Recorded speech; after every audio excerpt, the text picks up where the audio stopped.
In Pirke Avot, the ethics of our ancestors, Mishnah 3:5, Rabbi Neil ben Hakana says, "Whoever takes upon themselves the yoke of the Torah removes from themselves the yoke of government and the yoke of worldly concerns. And whoever breaks off from themselves the yoke of Torah, place upon themselves the yoke of government and the yoke of worldly concerns." It's a really interesting Mishnah.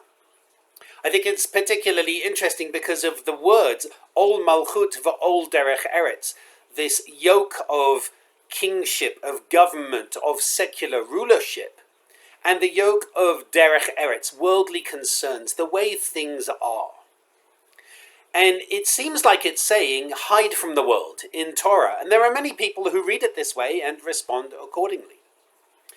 One other interpretation of this statement is that whoever takes upon themselves the yoke of Torah, meaning they spend all their time studying Torah, isn't liable to pay taxes to the government, nor must they worry about worldly concerns like getting a job, because the Jewish community will make sure they're provided for.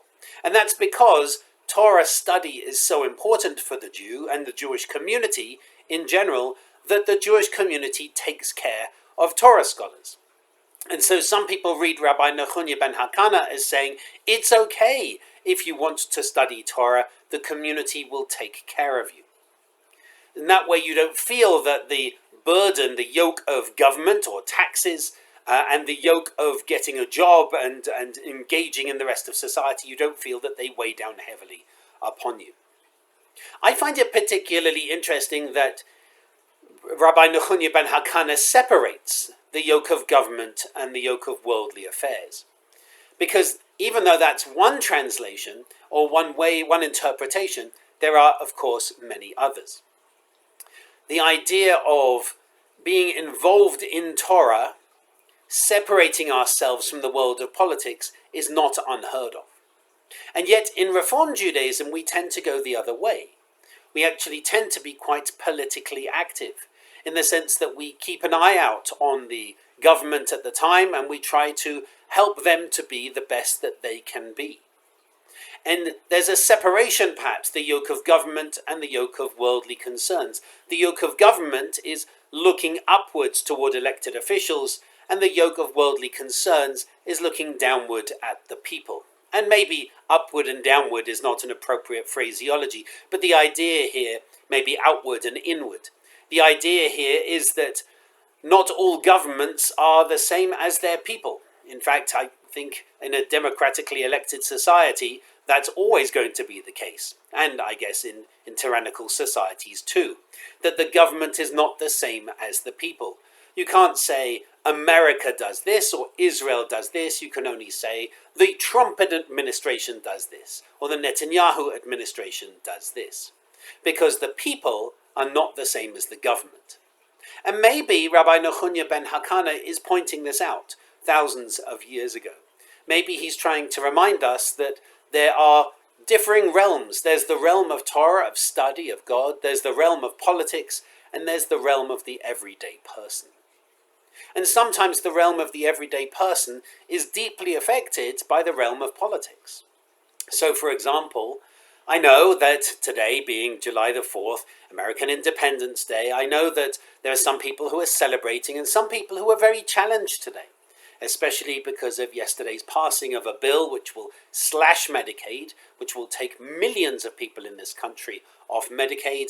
It will cut SNAP benefits, and tucked in all the text, and it's rather interesting that people aren't talking about this anywhere near as much as they probably should be, is ending access to reproductive health care across this country for millions of women by defunding and shuttering clinics across the country.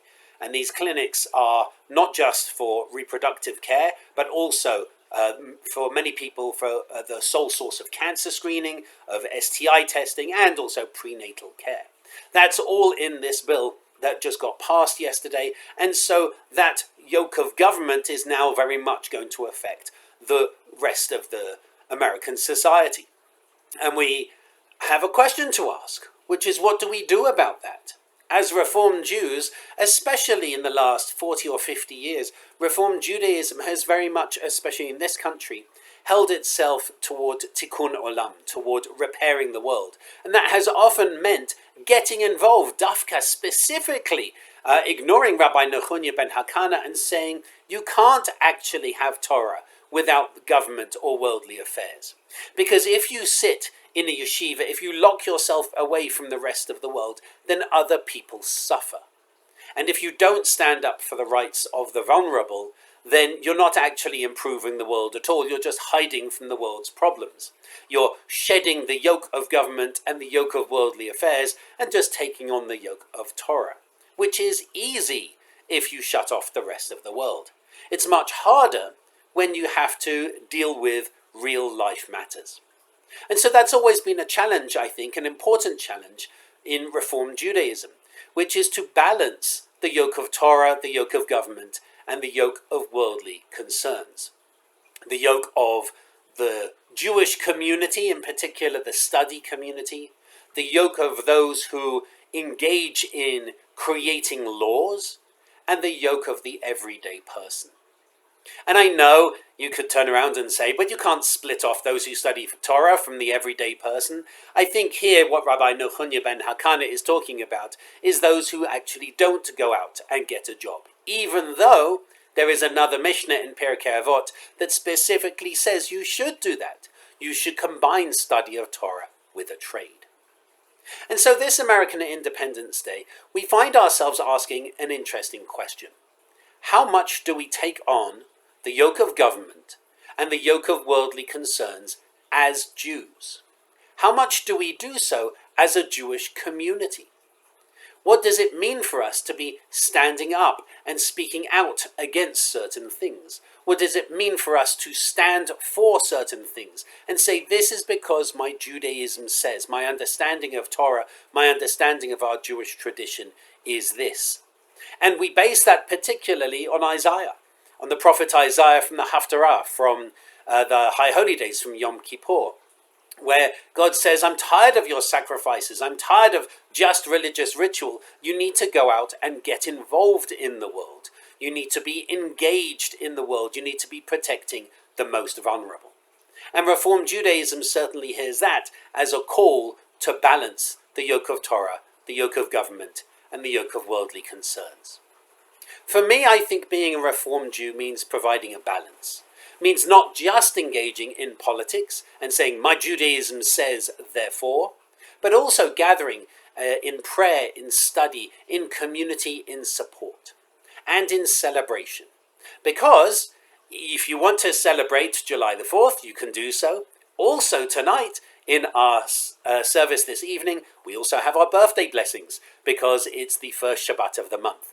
So if you want to come and celebrate your birthday, if it was your birthday last month, or if it's your birthday this month, you can come up and get a special blessing and a Temple Beth Shalom pen as well.